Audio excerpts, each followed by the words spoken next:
Nagpalitan ng diskusyon ng ilang senador sa panukala ni Senador Rodante Marcoleta na amyendahan ang Senate rules para payagang makadalo sa sesyon ng isang senador sa pamamagitan ng online platform. Nang dahil sa hindi matapos-tapos na debate, nag-walkout ang mga miyembro ng minority senators sa gitna ng sesyon. Ang detalye sa report ni Bernard Ferrer.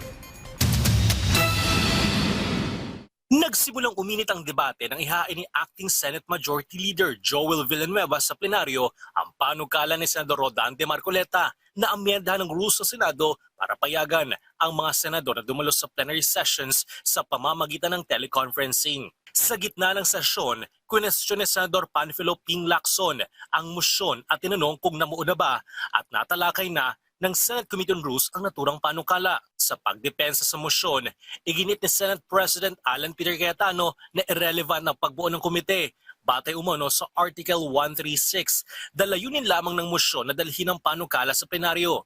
Sinuportahan naman ni Senate Minority Leader Vicente Tito Soto III ang posisyon ni Lacson at sinabi na kinakailangang mabuo muna ang Rules Committee bago talakayin ang motion. How do I know this? Ako minority leader hindi ako member ng rules.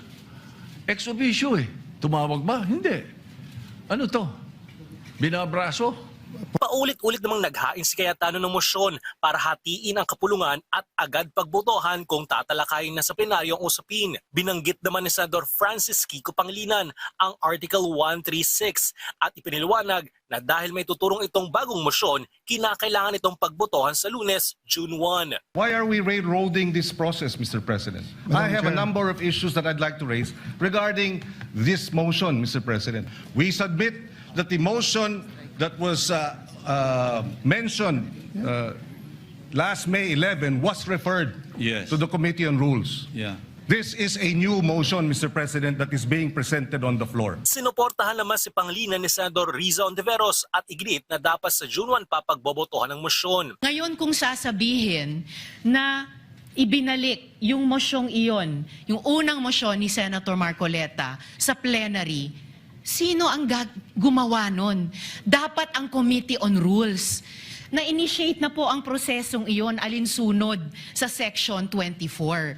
Hindi pa nga po nako-constitute ang Committee on Rules. Wala pa nga pong minority contingent sa... Gayunman, tumayo si Marcoleta at binatiko si Hontiveros dahil umano sa kawalan nito ng legal background. Ito pong mahirap kasi kung wala po tayong legal background dito. Kaya sinasabi ko na nga po, hindi po bagong motion ito Kwestiyon din ni Senador Erwin Tulfo kung bakit tila minamadali ng mayorya ang pag-amyenda sa rules ng Senado. My question is, why are we in so hurry? Why are they, the majority, in a hurry to tackle this motion? Is it because, Madam Chair, they're in a hurry because of news reports that probably two of our colleagues might land in jail? Sa gitna ng mainit na debate, dito na nag-walk out ang mga miyembro ng minority bloc. Matatandang naghain si Marcoleta ng motion noong May 11 para amyendahan ang rules ng Senado at payagan ang isang senador na dumalo at makilahok sa sesyon sa pamamagitan ng teleconferencing.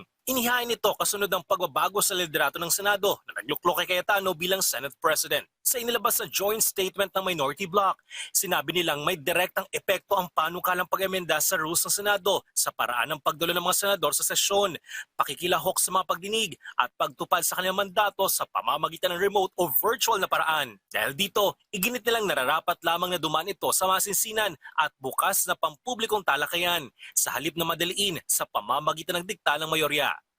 Bernard Ferrer para sa Pambansang TV sa Bagong Pilipinas.